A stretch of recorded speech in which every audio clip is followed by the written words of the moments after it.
Rehabilitation is the act or process of making possible a compatible use for a property through repair, alterations, and additions while preserving those portions or features which convey its historical, cultural, or architectural values. The tax incentives are a rehabilitation, not a restoration program. Rehabilitation is as such. We understand and appreciate that in order for historic properties to remain viable for today and future use, that change has to happen. But it is how we make those changes while still having the building communicate its story and significance that matters. The National Park Service administers the program in partnership with the state historic preservation offices and the Internal Revenue Service. Projects can be of all sizes, from this rental duplex to this very large, complex hotel multi-use project.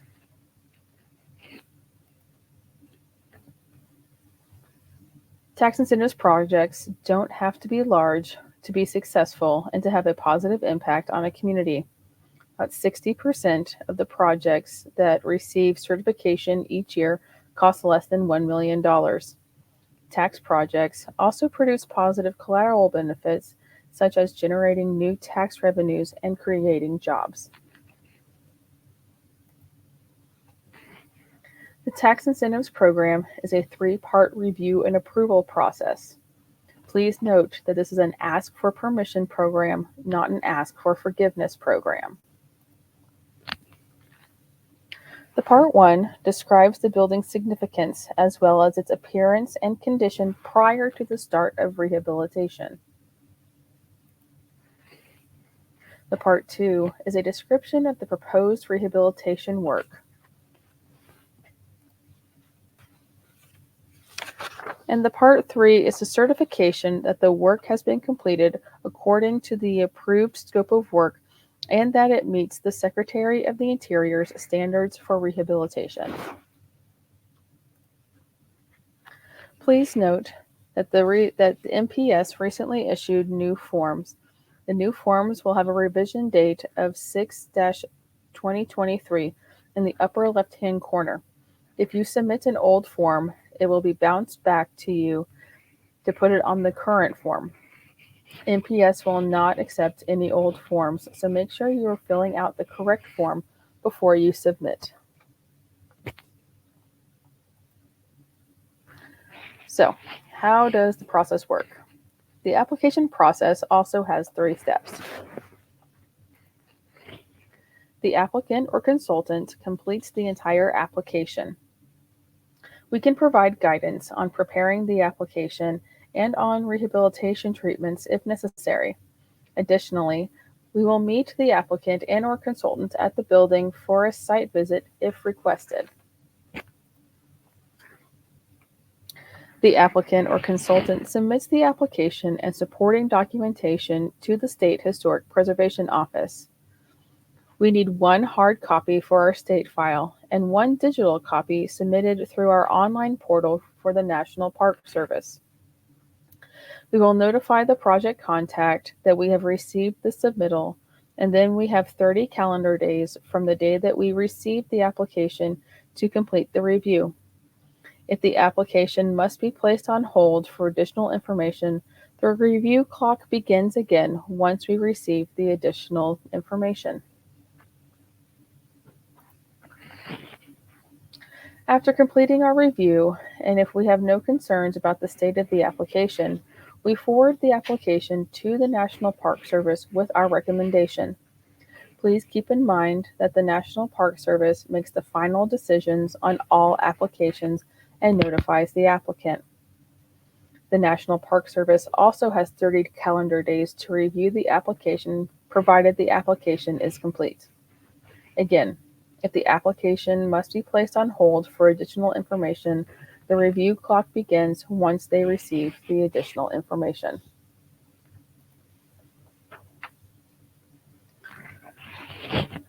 The Part 1 is used to determine if the building is eligible to be a certified historic structure.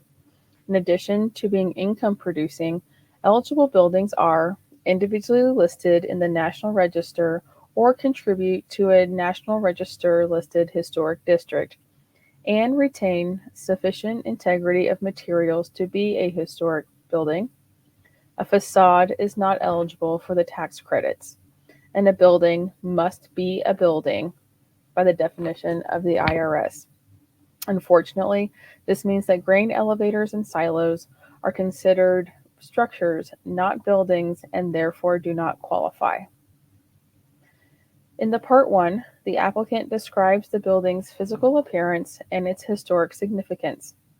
For buildings that are not yet listed in the National Register of Historic Places but would like to apply for the Tax Incentives Program, the National Register process and the tax credit project can be undertaken concurrently. The building just has to be listed in the National Register before the tax credit project is complete and the building placed into service. You will work with our National Register of Historic Places Program Coordinator, Michael Mays, to get the building listed.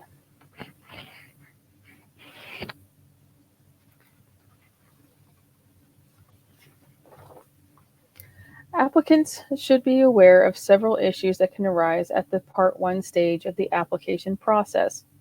If a building is covered with a non-historic covering, that covering must be removed to enable the National Park Service to determine whether the building retains its historic facade.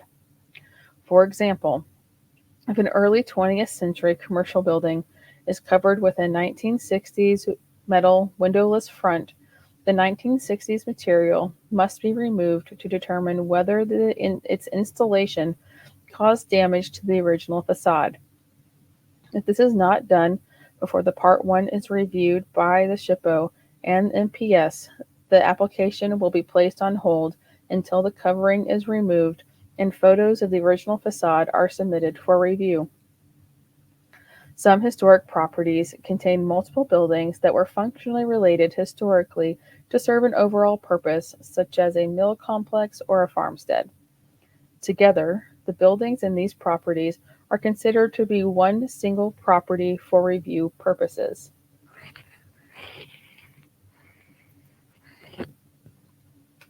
The Part 2 is where the applicant or consultant describes the proposed rehabilitation work for the entire project. These are some keys to a successful rehabilitation project. Contact the SHPO early in the planning process for advice both on preparing a complete application and on rehabilitation treatments. Submit a complete application to the SHPO well before work begins. The application needs to include good, clear photos of the entire property, buildings, and site before work begins, and a narrative describing the full scope of work. Applicants are strongly advised not to begin work until the Part 2 application has been approved by the National Park Service. Proceeding with work can lead to problems that will be discussed later. Please keep in mind that the SHPO's recommendation is just that, a recommendation. MPS makes the actual approvals on all proposed work and applications.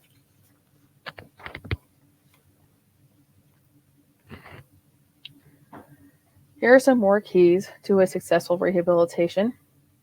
Have a clear understanding of the character-defining elements of the building and the Secretary of the Interior's standards for rehabilitation. These are the keys to determining where changes can and cannot be made to accommodate the new use. Follow through with the work as approved and submit project amendments for any changes after approved work begins. Most projects change somewhat during the construction phase, so don't worry, we have an app for that.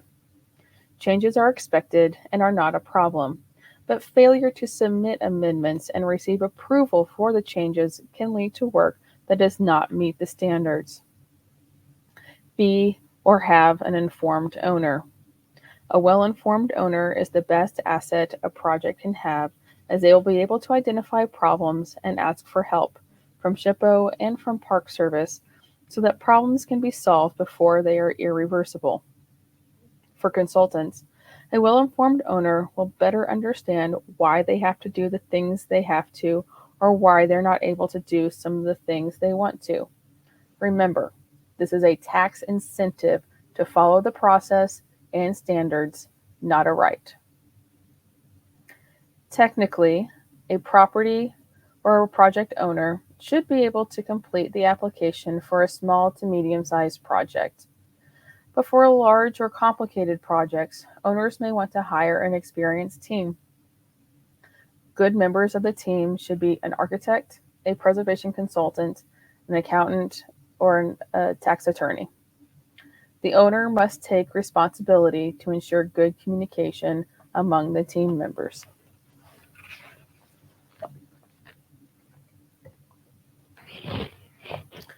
These are some of the most common pitfalls that derail a rehabilitation project.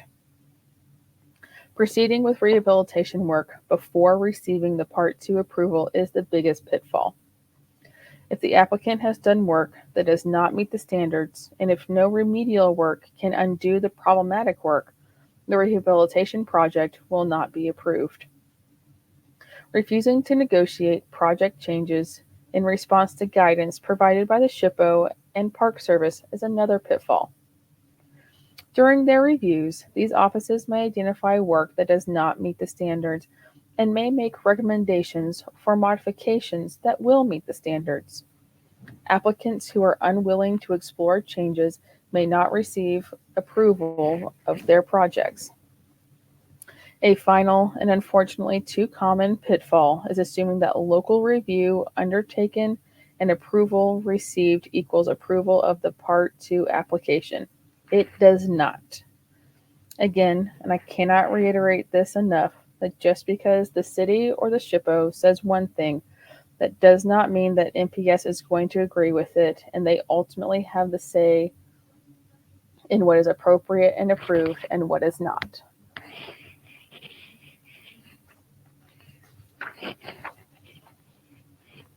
Each year, approximately 2 to 4% of the over 1,000 projects submitted for review do not meet the standards and are denied certification of rehabilitation.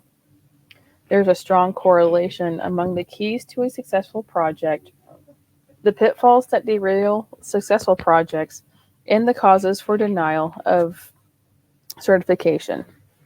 The first is insufficient pre-rehab photographic documentation. Without pre-rehab documentation, the SHPO and National Park Service cannot evaluate the proposed work and therefore cannot approve the project.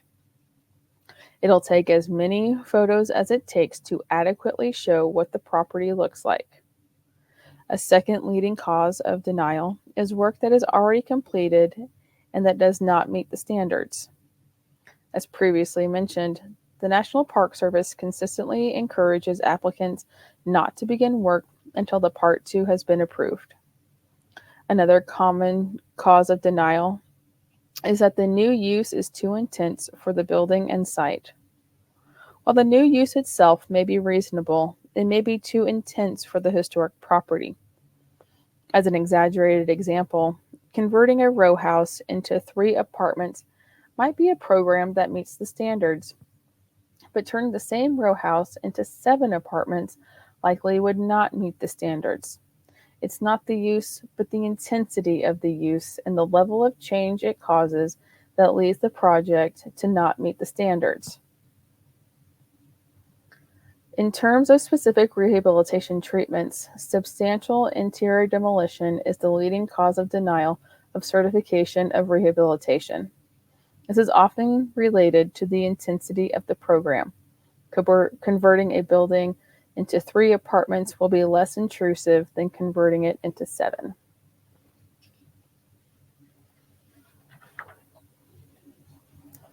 The last part of the application process is the Part 3, or the certification of completed work, which is issued after all work is completed, or as I like to refer to it as the "look what a great job we did" application.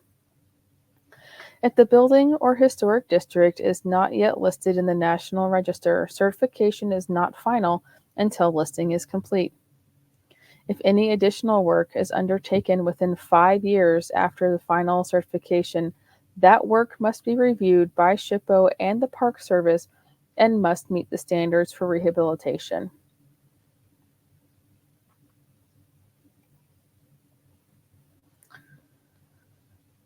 The Secretary of the Interior's Standards for Rehabilitation is a set of guiding principles used when reviewing a historic rehabilitation project. They apply to all types, sizes, uses, and materials. They apply to the interiors and the exteriors of buildings. They extend to the building sites and environments, landscape, and attached, adjacent, or related new construction, and all 10 standards must be met.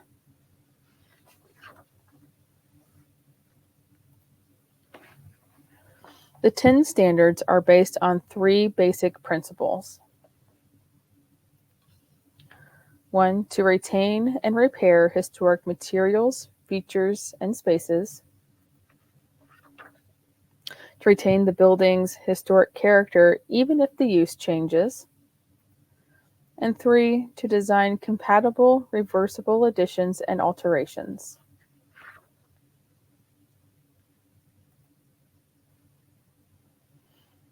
To meet the standards, the rehabilitation work must retain distinctive features and craftsmanship.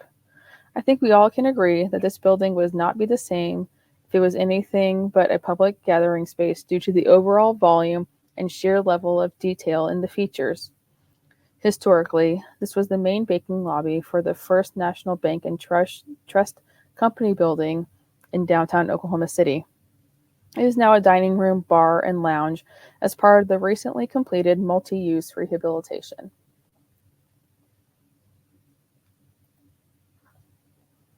It is also important to repair historic features and fabric rather than replace them. And when something is too deteriorated to be repaired, replace it to match.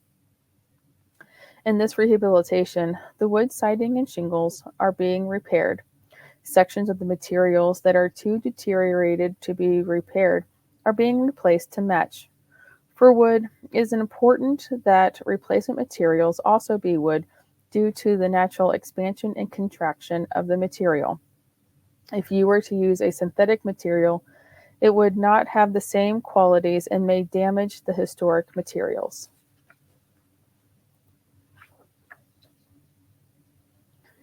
Many of the historic features and characters of the former pachyderm building at the Oklahoma City Zoo were retained in a rehabilitation that converted it from a house for large pachyderms, elephants, rhinos, and hippos, to an event space and small animal exhibits. The success of this project also illustrates the fact that unusual and difficult to reuse buildings have been successfully rehabilitated using the tax incentives.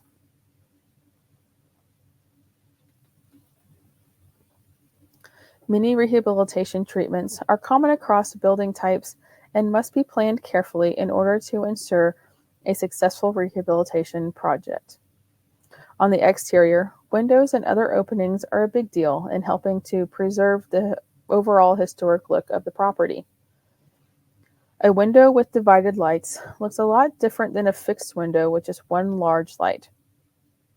On the interior, primary spaces and spaces that the general public the spaces that the general public historically had access to are the significant spaces that need to be retained.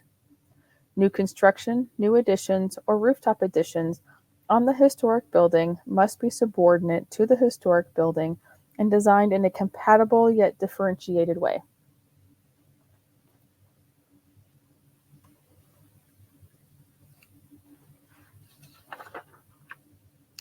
Windows are a character-defining feature of most historic buildings. Original or historic buildings should be repaired. Generally, windows must be deteriorated beyond repair in order to receive approval to replace them, and it must be justified. When windows are deteriorated beyond repair, they must be replaced to match. Replacement windows must match the appearance, size, design, proportions, and profiles of the existing windows. They must fit the openings properly, must be in the same plane as the historic windows, and must be compatible with the historic building. Here, only the wood sash was replaced with matching new wood sash. The wood frame was retained. Overall, the depth, profile, and shadow lines of the original window remain.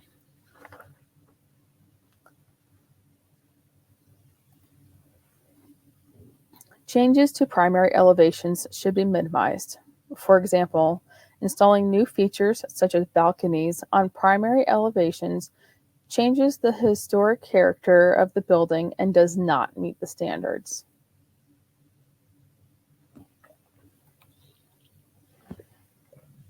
A rehabilitation proposal needs to accommodate changes for the new use and retain historic floor plans, corridors, and features.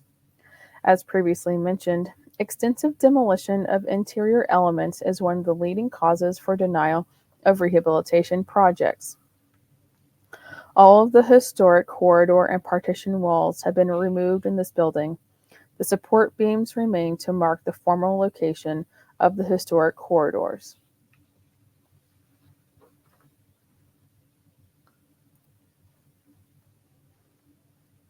These two before and after rehabilitation examples illustrate the preservation of corridors and historic features. The corridors have been retained, along with their features and finishes, wainscoting, and door surrounds and transoms.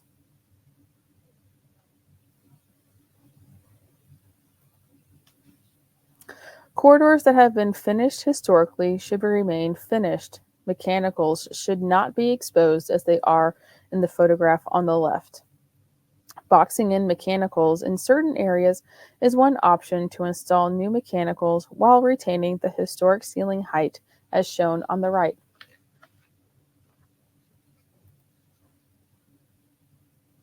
Another option is to place the new mechanical systems in utilitarian areas as shown in this drawing.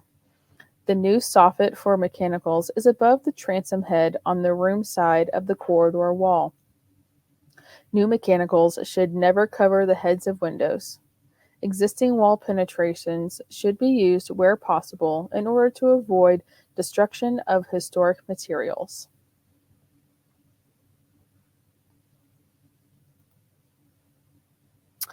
This is a creative way to retain the original multi-light classroom doors in a former school while providing the required fire separation. A new door has been installed behind the multi-light door. When residents open the solid doors in their units, the original doors act as screen doors.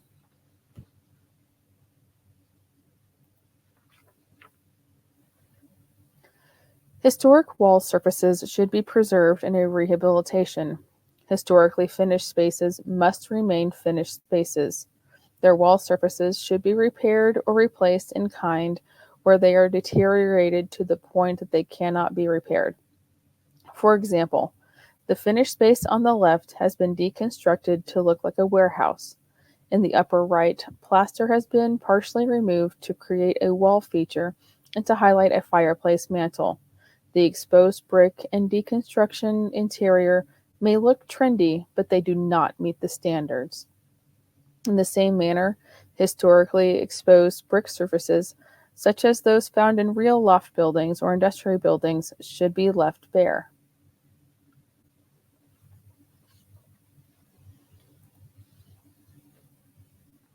Historic features and finishes uncovered during the rehabilitation work should also be preserved.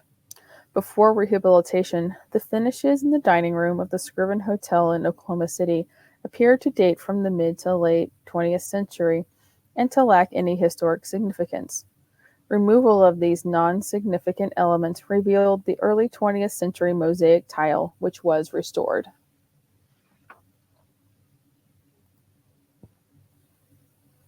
Sometimes code challenges threaten interior features. Here, adding a simple new top railing enabled the preservation of the historic stair without changing its character.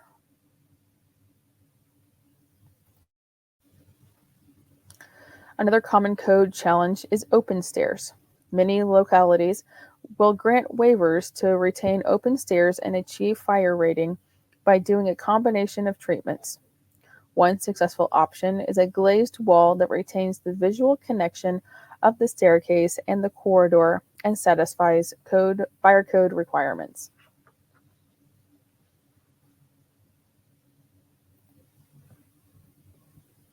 The volume of a space or room is as important as the physical details that it alludes to the overall importance of the space and its use and ought to remain. Bisecting the space horizontally by building a floor that cuts across the windows does not meet the standards.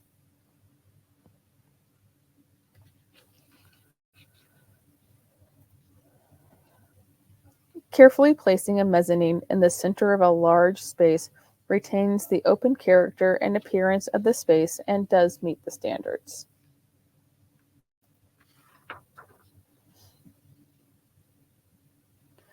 New construction, including new additions and rooftop additions, is the third rehabilitation concern. The new construction must preserve the historic character of and be compatible with the historic building. Here, the new construction reads as a separate building along an urban street, and it is separated from the historic building with a new glass connector that clearly differentiates the old from the new.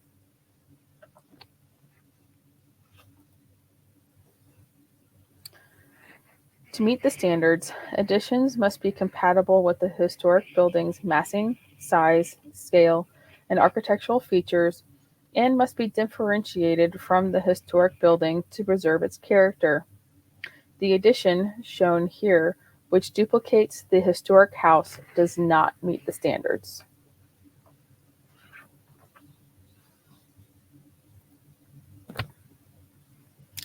A rooftop addition must not alter the historic appearance of and character of a building. The rooftop additions on this brewery on the left and office building on the right change the distinctive profiles of the buildings and therefore do not meet the standards.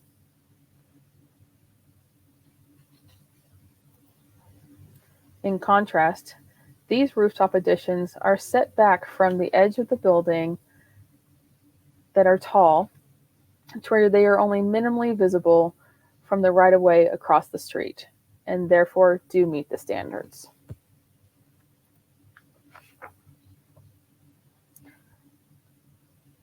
On the National Park Service's website, here are the 2 pages that go over the tax incentives as well as the technical preservation services, which is the division of the National Park Service that facilitates the tax incentives program.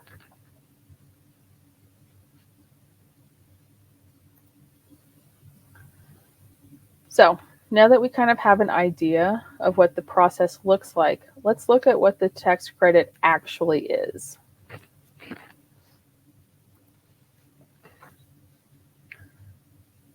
So the historic preservation tax credits, tax incentives, were created in 1976. They were revised by the Tax Reform Act of 1986, which introduced the 20% tax credit for certified rehabilitation of certified historic structures and a 10% for non-historic structures that were built before 1936. This again was revised by the Tax Cut and Jobs Act of 2017, which dictated that the 20% tax credit must be taken at 4% over 5 years, and it repealed the 10% credit. Here are a few national and state statistics showing the economic impact on both nationwide and for Oklahoma.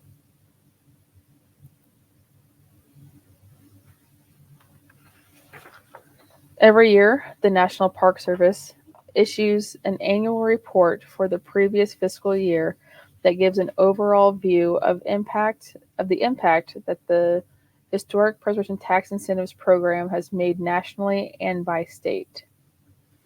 So here are the national numbers from fiscal year 2022.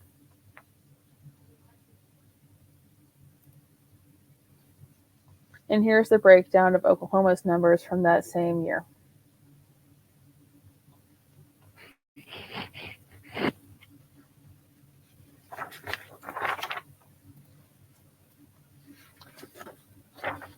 So in Oklahoma, for every $1 awarded in historic tax credits spurs about $11.50 in economic activity.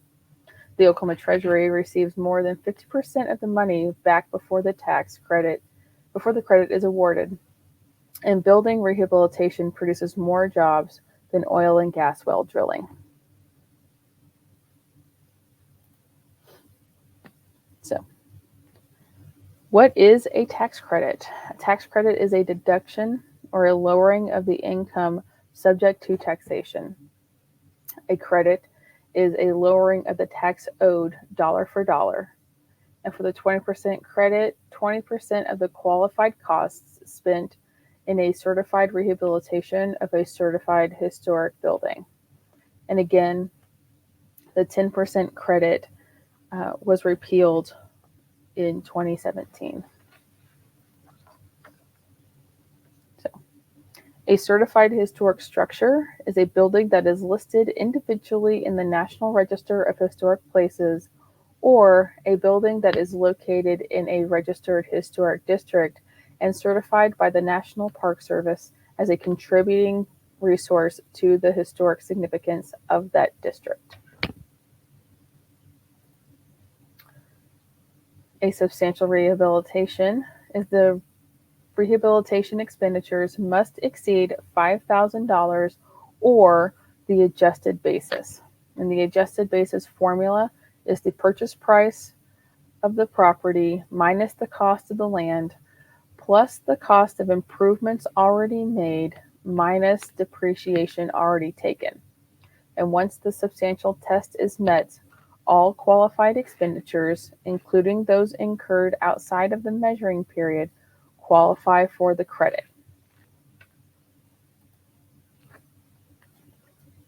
So, who does what? The SHPO, or the State Historic Preservation Office, is the in-state liaison between the National Park Service and the applicant.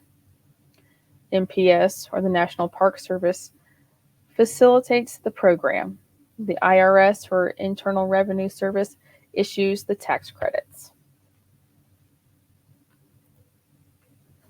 The SHPO is your first point of contact, provides forms and program information, maintains records of National Register listed buildings and historic districts, assists those pursuing nomination of a property to the National Register, provides technical assistance, advises owners on applications, makes site visits to assist owners and consultants, and makes certification recommendations to the Park Service.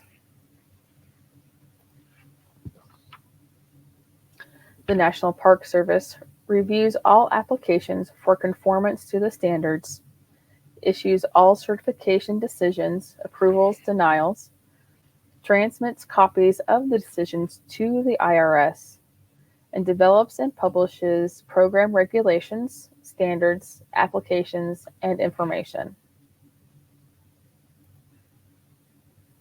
The IRS publishes regulations of procedural and legal matters concerning the 20% credit, answers inquiries concerning legal and financial aspects of the program, and ensures that only those eligible for the credits utilize them.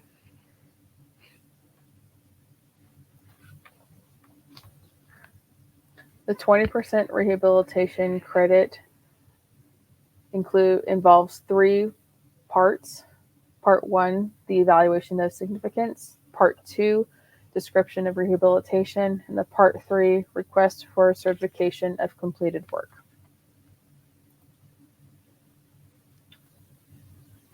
The certification of rehabilitation work must be documented in the HPCA Part 2, description of rehabilitation work.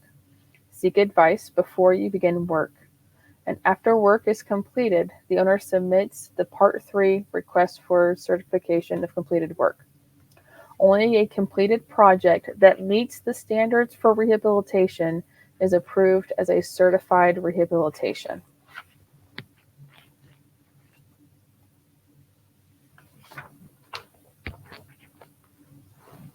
Owners of buildings within historic districts must complete the HPCA Part 1 evaluation of significance.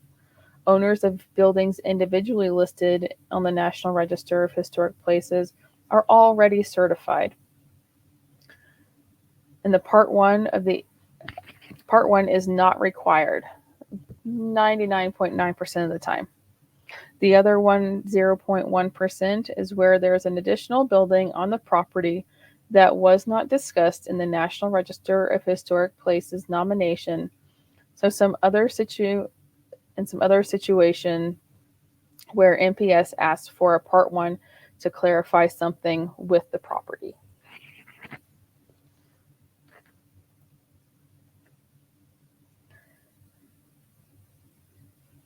National Register listing. Is the building not yet listed in the National Register of Historic Places? Don't worry, this can be done concurrently. A draft National Register nomination must be submitted with the Part 1, and the information in the Part 1 form must match the nomination. This is literally a copy and paste.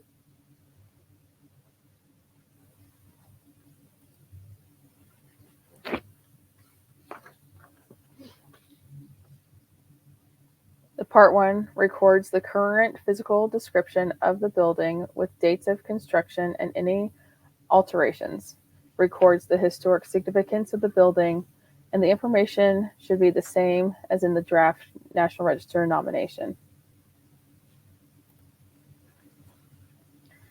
Like I said earlier, we got a form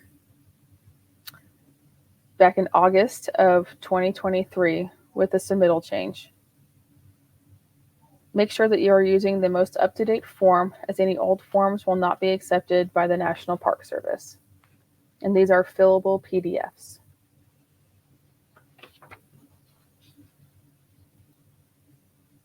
The Part 2 records the building and rehabilitation project data, records anticipated cost of the project, and itemized documentation of the proposed project. This is literally a big written scope of work.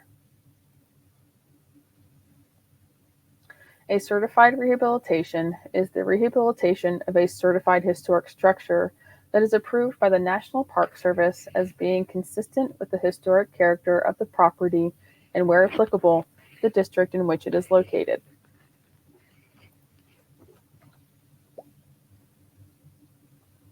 For IRS requirements, the building must be depreciable, which means it is used in the trade, business, or held for the production of income. Rehabilitation must be substantial. This is not a program for just replacing windows or HVAC. This is for significant work to be done to the property.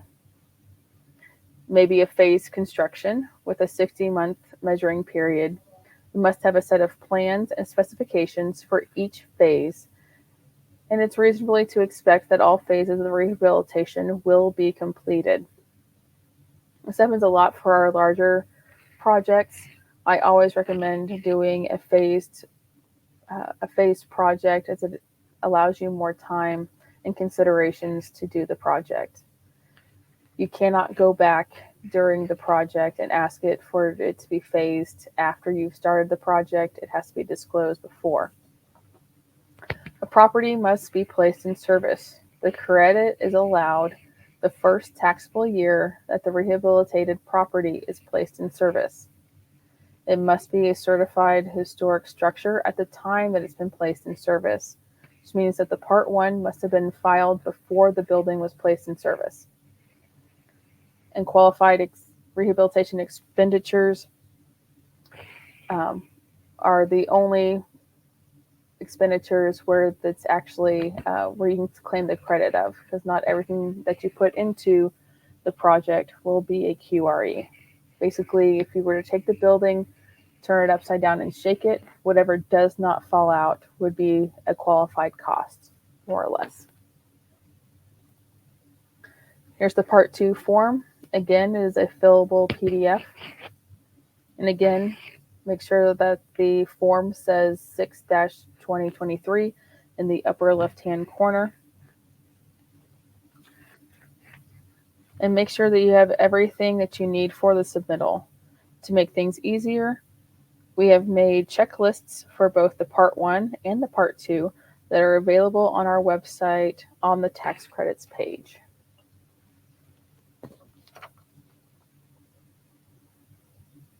If an aspect of your project needs to change from what was approved in the Part 2, you need to respond to a condition of a conditionally approved Part 2. There is an amendment form. We will still need to go through the typical SHPO NPS review and approval process. Be sure to include any photos, drawings, and/or product data that is requested in the condition or to support the necessary change in the Part 2. And here is the form. Again, a fillable PDF. Make sure it's the current one.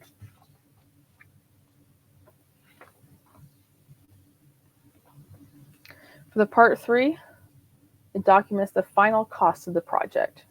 The owner attests that the completed project conforms to the approved Part 2 and any amendments. No narrative is required, though photograph key and a post-rehabilitation photographs documenting the entire project, including new construction, site work, or any major interior changes needs to be included. Please try to duplicate the photos that were submitted with the Part 2 so that we have a like-for-like comparison of the two conditions.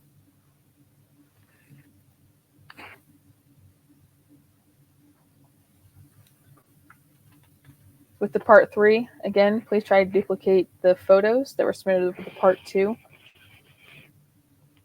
And be sure that the photos are labeled properly and keyed to the site and floor plans that depict post-rehabilitation work. Here is the Part 3 form. Again, make sure it's the current form.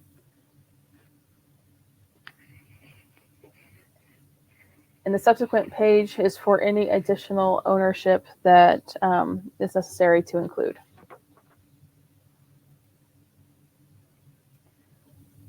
So, how do you get a project certified with ease? Apply as soon as possible. And in any case, before beginning work, consult with a SHPO. Read information carefully. Submit early in the project planning and design phase. And wait to get approval in writing from Park Service before beginning work. Photograph the property inside and outside before and after the project, and read and follow the Secretary of the Interior's standards for rehabilitation and the guidelines for rehabilitating historic buildings. After the application is filed, notify the SHPO of any changes in the project. Recapture of the credit. The owner must hold the property for 5 years after completing rehabilitation, or they have to pay back the credit. If the building is sold within 1 year, then 100% of the credit is paid back. If it's sold between 1 and 5, it's 20% per year. NPS and SHPO may inspect the property at any time during that 5-year period, and NPS may revoke credit for any work not done in accordance with the application. Revocation for additional work done in 5 years and not improved, which means that the NPS notifies the IRS of such revocations. And the most common trigger for recapture is foreclosure.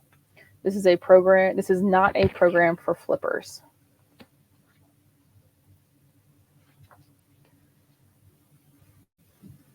Depreciation. As a rehabilitated property is depreciated using the straight line method, 27.5 years for residential properties and 39 years for non-residential properties. Depreciable basis of rehabilitated building is reduced by the full amount of the tax credit claimed. And then for the 10% credit, just kidding, it doesn't exist anymore. In 2017, tax law, in the 2017 tax law eliminated the 10% credit. The new law has also changed the way that we take the 20% credit. Instead of taking the entire 20% in 1 year, you must take it 4% every year for 5 years. Once again, here are the MPS um, websites for their information online. And you can also get through all of that through our website. On August 15th, 2023, the National Park Service started making all historic preservation certification application submissions to their office electronic. Please make sure that you are following NPS's directions for file formatting and naming conventions, which can be found on their website. As such, we have set up an online submittal portal to collect these digital files, instructions for which are on the portal page at this web address. Additionally, since our office is not yet set up for online submission only, a hard copy will still be required for submission to the Oklahoma SHPO. Please note that the 30-day review period begins the day the online submittal is received or the hard copy submission is received, whichever comes first.